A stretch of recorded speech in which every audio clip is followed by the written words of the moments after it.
Hello. I wanted to thank everyone for taking time to speak with me today. Yeah, You're no welcome. problem. I wanted to ask about the recording process this time around. How did everything go for you guys?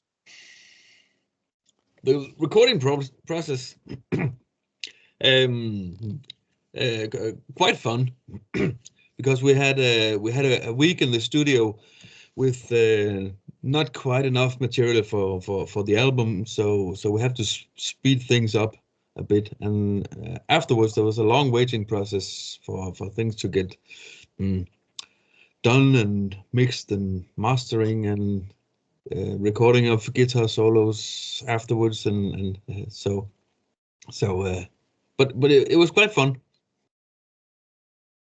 And I wanted to ask you, this album is one of my favorite albums of the year, to be honest. And I wanted to ask you, did you have when you were putting down the tracks, did you have a feel that this album was going to be a great one?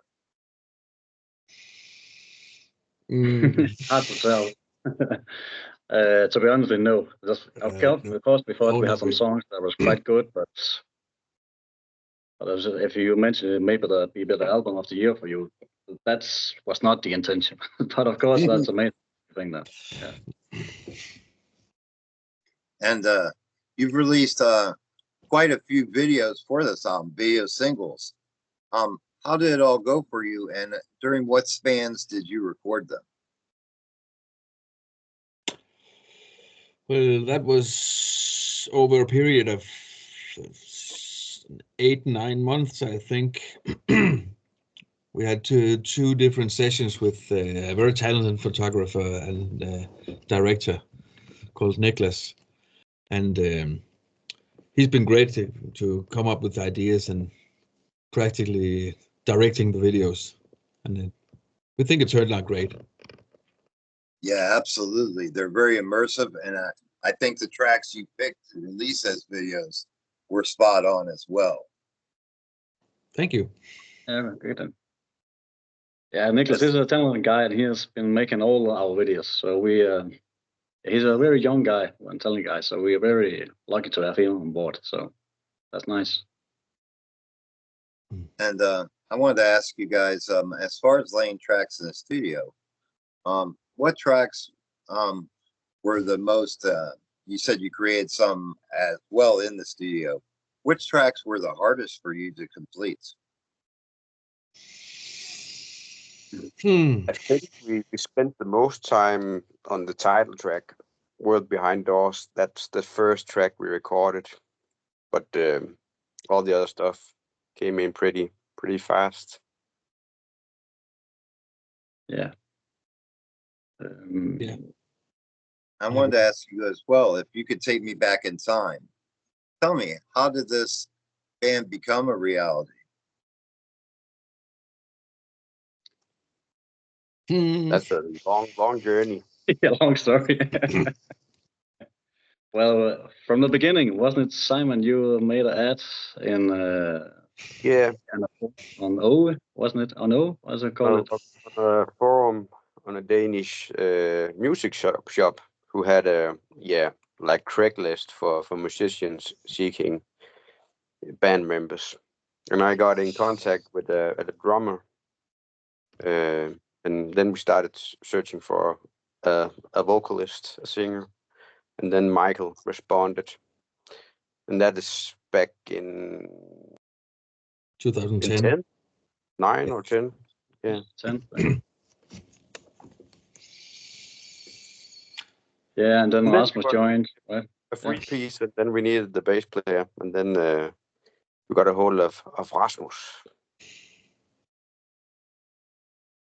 Yeah. The name was different back then. We called ourselves Malfunction. Oh, wow.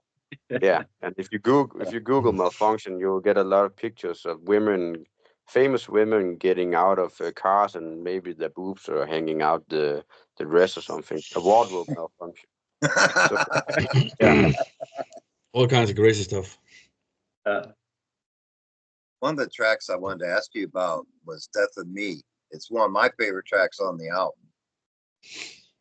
Yeah. Yeah, well, that track, if I remember right, we have all the songs, all the music we recorded at Jacob Hansen studio. And he has helped a lot with the songs. And if I remember right, wasn't it? That's one of his old ideas. Yeah, his solo ideas we Yeah. took and made it 2 hours. Yeah, so that's actually a lot of them was Jacob stops at that one. Another one of my favorite tracks is Same as Before. I wanted to ask if you could speak on that as well. That's the same thing. You picked the two songs that's basically Jacob's. Ah, Yeah. He's the mastermind behind two of the tracks, and that's the two. Yeah, that's the only 2 tracks he's made, and the rest we made. Actually, these two tracks, these two tracks, was the main ideas for these two tracks didn't make it on the first album back in 20. Yeah. And we decided it needed some some work. So we saved them until later, and we decided to use them on this album, and I agree, it turned out great. and what's the next step for the band? What can fans look for next? So As many live gigs as possible. To establish a tour in Denmark in the spring. Yeah, and play as many shows as we can. So we are trying to see if it's possible to tour. I don't know. Yeah, at the beginning we're starting with Denmark, and maybe we can do Scandinavia or even Germany or something. Yeah, just to try to build a solid fan base, and so play as much as we can. And what were some inspirations to the band's sound? Inspirations that's to the important. band sounds. That would be like kind of American radio rock, I'd say. Yeah, I think we have a lot of inspirations. Yeah, because I Mixed think with last different two, things. you were into Ozzy and all that. Bit of old school. Yeah, old school rock and the Beatles as well, and all this stuff. And we have different preferences, and when we mix it all in a pot, it kind of comes out as like American hard rock, I think. And I wanted to ask you, along your journey, what do you feel has been the best advice that has been given to the band along the way? Yeah, that's a tough one. Well, I think advice, because we, like we said in the start, we was called Malfunction, and we just want to play. So we played all these. We had a lot of what do you call it? You can, here in Denmark there is this Emergenza festival and all that, where you get a chance to play. So we played for free, all where we could, just to try to, maybe someone will then hook us up with something and something will happen. But yeah, nothing happened. But at some point we did wanted to record something, and we did write Jacob Hansen. And he was lucky enough, he wanted to work with us. And I think he has become like our bit of a mentor in this, and like what to do and what not to do. So he has learned us a lot about like the industry.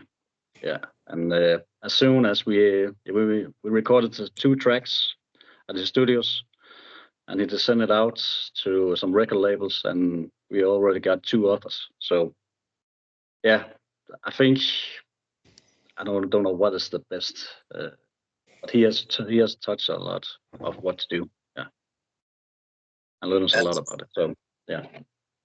I wanted to ask you as well, as far as merchandising and a physical copy of the album, what's the best way to get a hold of your merchandise?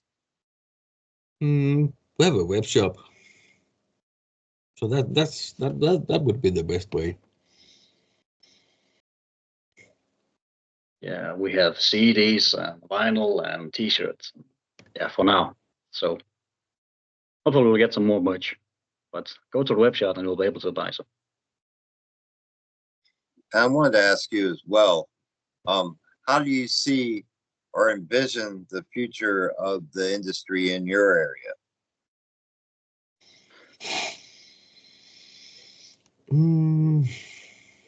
It's quite a hard one because we are playing hard rock, Mhm.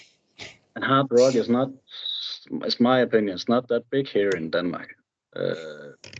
At the moment, it's mostly the metal scene that's become big. So, and especially death metal and all that is a big thing. And rock and hard rock has like become a bit of the background, a little brother to the metal scene. So to be honest, I don't know what's gonna happen because it's like there are a lot of festivals in Denmark, so there's usually a lot of opportunities to play.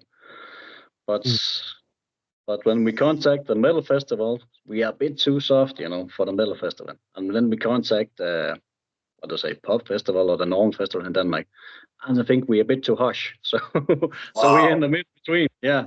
So that's what we are struggling with here in Denmark. So it's not like maybe in the States, hard running is a big thing, I believe. Yeah, not that much here in Denmark Yet. Yeah. Yes. What do you see? Of course, we hope for it to change and get some more rock music on the mainstream festivals as well, because it's pretty much the same artists in all the festivals in Denmark. Yeah. Of course, we have like Volbeat has become huge, right? Mhm. But Yes. there's not that many bands coming afterwards to Volbeat, if you want to say that, with the rock scene. Yeah. So that's quite small. And lastly, I wanted to ask you all, if you could give a message to your fans, what would that message be?